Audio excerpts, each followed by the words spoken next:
As it stands today, as we're having this conversation, authorities in Nigeria cannot tell you exactly how much refined petrol is consumed in Africa's biggest oil producer.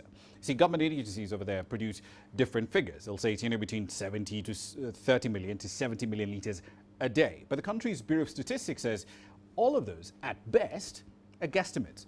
The net effect is that the country is paying subsidies for refined petrol consumption it can't really account for. And now the government is trying to address this long-standing problem. CGTN's Deji Badmus explains how. On a daily basis, hundreds of refined petrol-laden trucks leave tank farms like this one in Lagos to distribute their products around the country.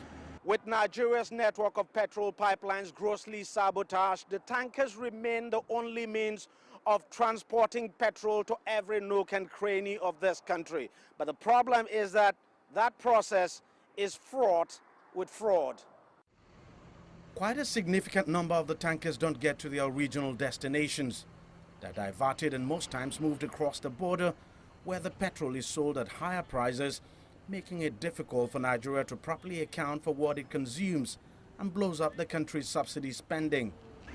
It's a problem everyone knows and talks about, including the experts. Basic challenges has been not knowing the volume of products imported into the country, as well as the ones being refined locally. There's been so much going on in terms of the movement of consumption numbers. We've gone from 30-something million litres a day to about 70 million litres a day, at some point 80 million litres a day during the difficult time. Nigeria spends over $5 million every day in petrol subsidy, not knowing if indeed Nigerians consume that much fuel. It's part of why the government now wants to address the problem once and for all and save the country much needed revenue.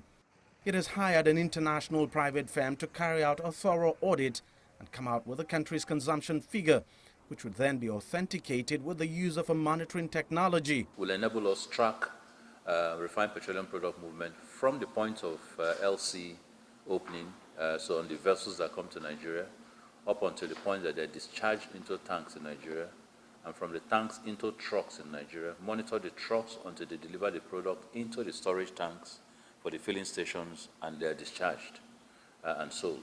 Energy experts like Diron Fawibe says while the initiative will make a huge difference, it's still not the ultimate solution until the country rids itself of petrol subsidies. Until we are able to sufficiently refine petroleum products that will meet national consumption, it is only when we are able to do away with importation that the problem of subsidy will disappear.